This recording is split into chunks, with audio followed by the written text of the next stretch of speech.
WhatsApp guys, welcome back once again. दोस्तों, आज की कहानी का नाम है स्वेप्ट अवे। कहानी शुरू होती है एम्बर नाम की औरत से, जो कि एक अरबपति है, लेकिन उसे हमेशा से अपने पैसों पर घमंड रहा है। वो अपने से छोटे लोगों को ज़रा भी इज्जत नहीं देती और यही वजह है कि उसकी ज़्यादा किसी से बनती नहीं है।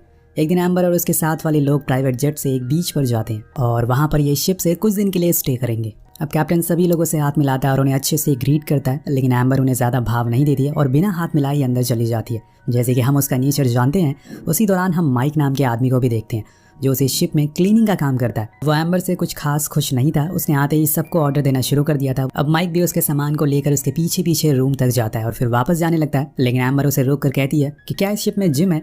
वो मना करता है, लेकिन कुछ देर बाद वो कार्डियो साइकिल ला कर देता है और कहता है कि मैम आप इसे इस्तेमाल कर सकती हैं। अब ये बात एम्बर को बहुत बुरी लगती है, क्योंकि पहली बार जब उसका किसी ने मजाक उड़ाया था, वो उस पर बहुत चिल्लाती है और धमकी भी देती है कि वो उसे इसे काम से निकलवा देगी। लेकिन माइक उसे कुछ नहीं बोलता, क्योंकि वो थोड़ा समझदार था। इसके बाद वो लोग शिप से थोड़ी दूर पर जाते हैं और वहाँ ड्राइविंग करने आए थे, लेकिन एम्बर नहीं करती, क्योंकि उसे पानी से डर लगता है। वो माइक को अपने साथ बैठने को बोलती है। वापस आने पर वो सभी लंच करते हैं, लेकिन यहाँ भी एम्बर के नखरे खत्म नहीं हो रहे थे। वो कहती है कि लंच बहुत ठंडा है, इसे और गर्म करके लाओ, लेकिन यहाँ चीज़ें अब माइक के सर से ऊपर जा रही थी और इसीलिए वो गुस्से में आकर जितना भी लंच होता है वो उसके ऊपर फेंक देता है और बाद में उसी भी उठाकर समुंदर में फेंक देता है। लेकिन तभी एक चुटकी बजती है और वो हकीकत में आता है। ये बस उसका एक वहम था। अगर उसने ऐसा कुछ किया तो पहले तो उसकी जॉब जाएगी और फिर हो सकता है कि एम्बर उसे बर्बाद भी कर दे। यही कारण है कि वो चुपचाप जाकर अपने दोस्तों को लंच गर्म करने को कहता है। अब ऐसे ही एम्बर के नखरे झेलते झेलते कई दिन हो जाते हैं। फिर एक दिन शिप में कुछ दिक्कत आ तो वो माइक से कहती है कि उसे फिशिंग करने जानी है। वो उसे बताता है कि मैम ऐसा करना खतरे से खाली नहीं होगा, क्योंकि मौसम खराब होते हुए दिख रहा है और ऐसे में बाहर जाना सही नहीं है। लेकिन एम्बर एक नंबर की जिद्दी थी। वो नहीं मानती और कहती है कि मुझे एक छोटी सी बोट चाहिए जिस पर बैठकर हम यहाँ से दूर जाकर फिशिंग कर सकें। तो माइक को एक बोट का इंतजाम करना पड़ता है, जिसे लेकर वो शिप से दूर जाने लगते हैं, जहाँ पर उन्हें कुछ मछलियाँ मिल सकती हैं। लेकिन इन्हें इस बात का जरा भी अंदाजा नहीं है कि आने वाले जितने भी दिन होंगे इनके लिए वो हमेशा के लिए यादगार हो जाएंगे।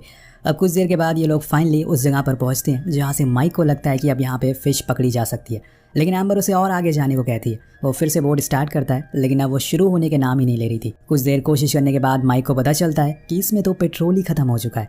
अब जब ये बात एम्बर को पता चलती है तो वह आग बबूला हो जाती है और माइक पर चिल्लाती है। अब इसमें तो माइक की ही गलती थी, क्योंकि यार फ्यूल तो चेक करके लाना चाहिए था। लेकिन वो कहता है कि इसमें मेरी कोई गलती नहीं है, इसमें तुम्हारी गलती है। मैंने तुमसे पहले ही कहा था कि मुझे कुछ सही नहीं लग रहा है, हमें वापस जाना चाहिए, लेकिन तुमने मेरी बात नहीं सुनी और अब भुगतो। अब यहाँ वो चुप रहने का नाम ही नहीं ले रही थी, इसलिए माइक खुद ही चुप हो जाता है और साइड में जाकर बैठ जाता है। कुछ देर बाद एम्बर का गुस्सा शांत होता है तो वो उसे बताता है कि हमारे पास अब कोई रास्ता नहीं है सिवाय किसी शिप के इंतजार करने के, अब जो कि इस बोट पर पैडल भी नहीं है जिससे कि हम थोड़ी दूर वापस जा सकें। अब वो दोनों उसी जगह पर बैठ जाते हैं और अब इनके पास इंतजार करने के अलावा कोई चारा नहीं है। ऐसे ही करते करते रात हो जाती है और फिर सुबह, लेकिन कोई फायदा नहीं होता। दोनों ऐसे ही बीच समुंदर में अपनी छोटी सी बोट पर बैठे रहते। अब इन्हें यहाँ पूरे 6 दिन बीत चुके हैं, पर कोई मदद के लिए नहीं आया। इन्होंने कई दिनों से कुछ खाया भी नहीं है। जो भी खाने का सामान था एम्बर अपने साथ लाई थी, वो तो कब का खत्म हो चुका है। लेकिन जैसे जैसे दिन बीत रहे हैं इन लोगों की दिक्कतें बढ़ती जा रही थी। इसी वजह से एक दिन एम्बर गुस्से में उठती है और माइक पर ही चिल्लाने लगती है। तभी उसे एक बंदूक मिल जाती है, पर उसे लगता है कि ये किसी तरह की फ्लेयर है, इसलिए वो चलाने लगती है। लेकिन माइक उसे बताता है कि जो तुम ये समझ रही हो वो चीज नहीं है, लाओ मुझे वापस कर दो। और इसी हाथापाई में गोली चल जाती है जो सीधा बोट पर लगती है, जिससे अब धीरे धीरे इनकी बोट की हवा निकल रही है, जिसकी वजह से एक हिस्सा पानी में डूबने लगा है। वेल, अभी तक इनकी मुसीबतें कम थी, ये और आ गई थी। उसी रात तेज बारिश होती है और तूफान भी आता है। दोनों उस बोट को पकड़कर जैसे तैसे सर्वाइव कर लेते हैं। जब सुबह होती है तो उनकी किस्मत चमक चुकी थी, क्योंकि सामने एक आइलैंड था। फाइनली दोनों बोट को हाथ पैर मारते हुए उस आइलैंड तक पहुंचते हैं, लेकिन वहां पहुंचते ही माइक कहता है कि अब एडवेंचर खत्म हुआ। तो एम्बर कहती है कि हाँ, अब तुम्हारा एडवेंचर शुरू होगा, क्योंकि जब मेरा लॉयर तुम्हें जेल भेजेगा। लेकिन अब माइक को पता था कि यहाँ से निकलना इतना आसान नहीं है। पहले तो इन्हें लगता है कि जरूर इस आइलैंड पर कोई होगा, लेकिन थोड़ा छानबीन करने के बाद इन्हें पता चलता है कि ये बुरी तरह से एक डिजर्ट आइलैंड पर फंस चुके हैं। एम्बर का ऐसा बर्ताव देखकर वो उसे वहीं छोड़कर अपने रास्ते निकल जाता है और कहता है, तुम्हें मेरे से ज़्यादा दिक्कत है ना, तो आज से हम लोग अपने अपने रास्ते निकल जाते हैं। वहीं माइक अब उस आइलैंड पर कुछ हेल्पफुल चीज़ें ढूंढने लग जाता है, जिससे कि उसका थोड़े दिन तो गुजारा हो जाए। शुरुआत में उसे कुछ नहीं मिलता, लेकिन कुछ ही देर बाद उसे एक झोपड़ी मिल जाती है और कुछ बॉटल्स भी, जो किसी इंसान की थी, शायद पहले यहाँ पर वो भी फंसा हो। अब यहाँ उसके रहने का इंतजाम तो हो गया था, इसके बाद उसे अपने खाने का जुगाड़ करना पड़ेगा। अब पास में ही समुंदर था तो उसे ज़्यादा ढूंढने की ज़रूरत नहीं है, लेकिन उसे थोड़ी मेहनत तो करनी पड़ेगी। इसलिए वो सबसे पहले एक नुकीले हथियार बनाता है, जिससे कि वो फिश को पकड़ सके, और फिर बड़ी चालाकी से एक फिश को पकड़ लेता है और आकर उसे घर के पास आग जलाता है और आराम से खाने लगता है। वहीं दूसरी ओर एम्बर ने पूरे आइलैंड का चक्कर लगा लिया था, लेकिन उसे कहीं कुछ दिखाई नहीं दे रहा था। उसने अपनी पूरी जिंदगी एक एसी रूम में बिताई थी और एक चुटकी बजाने से उसे सब कुछ मिल गया था। लेकिन यहाँ पे उसे अपना गुजारा करने के लिए उसे अपने साहस और दिमाग की जरूरत पड़ने वाली है, जो कि उसके पास है ही नहीं। असल में दोस्तों, आपको इस कहानी में दो पहलू देखने को मिलेंगे। पहला ये कि कैसे एक गरीब आदमी अपनी जरूरतों को पूरा करने के लिए कोशिश करता है। अब इतनी देर चलने के बाद एम्बर थक कर वहीं बैठ जाती है। तभी उसकी नज़र माइक पर पड़ती है, जो आराम से फिश खा रहा था। उसे देखकर एम्बर को जलन होने लगती है, लेकिन उसे भूख भी लगी थी, इसलिए अब उसे ईगो छोड़कर माइक से खाने की रिक्वेस्ट करनी होगी, क्योंकि अगर वो ईगो में रही तो भूखी मारी जाएगी। वो उसके पास जाती है और रिक्वेस्ट करती है कि एक मछली मुझे दे दो, लेकिन वो मना कर देता है क्योंकि उसमें जो उसके साथ शिप पर किया था वो अभी भूला नहीं है और अब वो इतनी आसानी से उसे खाना तो नहीं देने वाला है। वो जाने लगता है, लेकिन गुस्से में एम्बर उस पर मिट्टी फेंक देती है और ये माइक से बर्दाश्त नहीं होता। वो सीधा एक उसे चाटा जड़ देता है और कहता है कि अगर तुम्हें खाना चाहिए तो मेरी कुछ शर्तें हैं जो तुम्हें माननी होंगी। पहली शर्त कि तुम दोबारा मेरी बेइज्जती नहीं करोगी। दूसरी, यहाँ बॉस मैं हूँ, अगर तुम्हें कुछ चाहिए तो तुम्हें उसे कमाना होगा। तीसरा ये कि अब से तुम मेरे सारे कपड़े धोगी और मुझे मास्टर कहकर पुकारोगी। मतलब दोस्तों, माइक उसे सही बदला ले रहा है। अब एम्बर मान जाती है क्योंकि उसके पास कोई ऑप्शन नहीं था, इसलिए अब उसके सारे काम करने लग जाती है, लेकिन गुस्से में। अब माइक मछलियां पकड़ कर लाता है और वो उसे बनाती है। इसके बाद वो उसके कपड़ों को भी धोती है और कुछ दिन ऐसे ही बीत जाते हैं। वो आग भी जलाना सीख गई थी, लेकिन माइक बहुत ही रूड बिहेव करता है उसे एम्बर के लिए। वो उसे ना तो घर में सोने देता है और ना ही सही से कुछ खाने को देता है। माइक कहता है कि अगर तुम्हें सोना है तो मेरे बेड पर सोना होगा।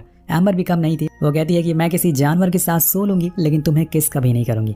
अब यहाँ सिचुएशन थोड़ी उल्टी होने लगती है। माइक का बिहेवियर ज्यादा रूडली होने लगा था, पर पूरे आइलैंड पर बस वही दोनों अकेले ही थे, इसलिए उन्हें मजबूरन एक दूसरे से बात करनी पड़ती है, जिसकी वजह से उनके बीच में एक अंडरस्टैंडिंग होने लगती है। एक दिन दोनों ऐसे ही मछलियां पकड़ रहे होते हैं, उसी दौरान माइक उसके करीब आ जाता है और कहता है, अब वो अपनी सारी हदों को पार कर देता है और उससे बदतमीजी करने लगता है, लेकिन फिर रुक जाता है क्योंकि माइक को यहाँ पर एम्बर से सच्चा प्यार हो गया था। वो बस दिखाना चाहता था कि ईगो हर किसी में होता है, लेकिन अपना ईगो, अपने घमंड को अपने नीचे वाले लोगों पर नहीं निकालना चाहिए। और फिर वहां से चला जाता है, जिसके बाद एम्बर को समझ आता है कि वो वैसा नहीं है जैसा कि वो उसे समझती है, इसलिए वो उसके पास जाकर उसे माफी मांगती है। वो भी उसे पसंद करने लगी थी। उस दिन के बाद से वो दोनों काफी अच्छे दोस्त बन जाते हैं और सारे कामों को आधा आधा करके बांट भी लेते हैं। लेकिन यहाँ एम्बर को कहीं ना कहीं ये समझ आ गया था कि बस पैसा ही सब कुछ नहीं होता और उन पैसों ने ही उसे घमंडी बना दिया था। अब दोनों हर रोज अपने दिनों को अच्छे से जीना शुरू कर देते हैं। दोनों एक दूसरे के काफी करीब भी आ चुके थे। कहीं ना कहीं एम्बर को माइक पसंद आने लगा था। वो उसे कहता है कि तुमने उस दिन मेरी कितनी बेइज्जती करी थी। एम्बर बताती है कि हर चीज़ के पीछे एक वजह थी। मेरे हस्बैंड के साथ मेरा डिवोर्स होने वाला है, जिस वजह से मैं बहुत ही इरिटेट हो चुकी थी और सभी के ऊपर चिल्ला रही थी। और ये बताते हुए वो रोने लगती है, तो माइक उसे फिर से संभालता है। इसके बाद से यहाँ पर उनके लिए एक नए जीवन की शुरुआत होती है। लेकिन एक दिन जब एम्बर लकड़ियां ढूंढ रही थी, तभी उसे एक क्रूज दिखाई देता है, एक शिप दिखाई देता है जो किनारे पर ही खड़ी थी। वो पहले तो आवाज़ लगाने की सोचती है, लेकिन बाद में रुक जाती है। उसे शायद अब वो दुनिया पसंद नहीं है जहाँ सिर्फ पैसों का मोल है, इसलिए उसने यही रहने का फैसला कर लिया है। लेकिन तभी वहाँ माइक आता है और उस क्रूज वाले को बुलाने लगता है, पर एम्बर उसे ऐसा करने से रोकती है और कहती है कि माइक प्लीज चुप रहो। माइक कहता है कि लेकिन तुम ऐसा क्यों कर रही हो? तुमने कहा था कि तुम मुझसे प्यार करती हो, मुझे प्रूफ चाहिए। एम्बर कहती है कि मैं आज तक इससे पहले कभी इतनी खुश नहीं थी, इससे ज्यादा प्रूफ मैं तुम्हें क्या दूं? मुझे वापस नहीं जाना है, मैं नहीं चाहती कि हर रोज मुझे कोई जज करे। माइक कहता है कि अगर तुम मुझसे प्यार करती हो तो दुनिया में कहीं भी प्यार करती रहोगी। एम्बर उसे समझाती है कि अगर हम उस दुनिया में गए तो हम लोग अलग हो जाएंगे, प्लीज ऐसा मत करो, मुझे तुम्हारे साथ रहना है, आई लव यू। लेकिन माइक बार बार कहता है कि मुझे प्रूफ चाहिए, मैं जानता हूँ कि तुम बदल जाओगी। खैर, अब ये लोग उस क्रूज पर बैठ जाते हैं और इस बारे में एम्बर के हस्बैंड विकी को भी बताया जाता है, तो वो भी फौरन पोर्ट पर आता है एम्बर को लेने के लिए। लेकिन जब वो माइक को जिंदा देखता है तो उसे थैंक यू कहता है, क्योंकि उसने उसकी वाइफ को इतने दिनों तक बचा कर रखा। लेकिन यहाँ माइक एम्बर को देखकर एक हल्की सी स्माइल देता है और फिर वहां से चला जाता है। शायद उसे ये पता चल चुका था कि अब वो दोनों साथ नहीं हो सकते, या फिर उसने यहाँ आकर गलती कर दी। ये सब तो उसे आगे जाकर पता चलेगा। अब यहाँ से वो एक बार में जाता है, लेकिन तभी वहाँ पर एक आदमी आता है जो विकी का आदमी था। उसके हाथों में पैसों से भरा हुआ बैग था जो विकी ने दिया था माइक को देने के लिए। ये एक तरीके का इनाम था, क्योंकि उसने उसकी वाइफ की जान बचाई थी। लेकिन माइक उस आदमी को धक्के मार कर वहाँ से भगा देता है, लेकिन वो आदमी बैग वहीं छोड़ देता है। और जब माइक उसके खोलता है तो उसमें पैसे भरे हुए थे, जिसे लेकर वो जाने लगता है। पर बीच में उसकी नज़र एक शॉप पर पड़ती है जहाँ पर काफ़ी सारी एक्सपेंसिव रिंग थी। माइक उन्हीं पैसों से एक रिंग लेता है, यानी कि उसने फैसला कर लिया है कि वो अब एम्बर से शादी करके रहेगा। और इसीलिए वो उसे कॉल लगाता है। एम्बर से कहता है कि मैं तुम्हें बहुत मिस कर रहा हूँ। वो कहती है कि तुम्हें जो भी फैसला लिया है मैं वो करने को तैयार हूँ, बस वो हमारे लिए सही होना चाहिए। अगर तुम चाहते हो कि हम दोनों साथ रहें तो एक लेटर लिखो, मेरे होटल के रिसेप्शन पर छोड़ दो एम्बर के नाम से। तो वो मान जाता और फिर वो उस लेटर में लिखता है कि मैं तुम्हारा कोस्ट गार्ड पर वेट करूंगा, जैसे ही तुम्हें ये लेटर मिले अपना सामान लेकर यहाँ आ जाना। जिसके बाद हम लोग ये सब छोड़कर लंदन चले जाएंगे और अपनी नई जिंदगी की शुरुआत करेंगे। अब वो उस लेटर को रिसेप्शन पर छोड़ देता है, लेकिन उसकी किस्मत शुरू से ही खराब थी, क्योंकि सुबह एम्बर से पहले वहाँ विकी आ जाता है और वो रिसेप्शन पर पड़े हुए लेटर को देख लेता है और सब कुछ समझ जाता है कि आखिर इतने दिनों तक वहाँ पर चला क्या था। इसलिए वो उसी समय एम्बर से कहता है कि चलो हमें न्यूयॉर्क के लिए निकलना है। उसे तो पता था कि माइक ने उस लेटर को लिखा होगा, लेकिन अभी तक वो आया क्यों नहीं, इसी सोच में वो डूबी रहती है। पर कुछ ही देर बाद वो चॉपर में बैठ जाते हैं और तभी भागते हुए एक लड़का आता है। उसके हाथ में एक लेटर था जो एम्बर के लिए था।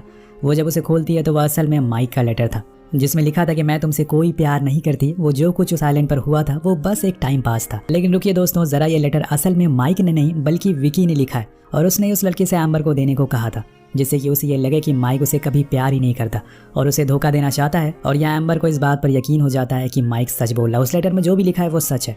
वो पूरी तरह से टूट जाती है। लेकिन वहाँ दूसरी ओर जब माइक को पता चलता है कि एम्बर न्यूयॉर्क जाने वाली है, उसे ये लगने लगा था कि शायद वो उसे प्यार ही नहीं करती, लेकिन वो उसे एक आखिरी बार देखना चाहता था। इसलिए वो भागते हुए उसके पास जाता है, पर तब तक उसके प्यार उसकी एम्बर जा चुकी थी। वो चीखता है, चिल्लाता है, लेकिन एम्बर नहीं रुकती है और उसकी नज़रों से दूर हो जाती है। वो उसकी तरफ वही रिंग फेंकता है, पर वो जाकर समुंदर में गिर जाती है और दोनों की कहानी अधूरी रह जाती है।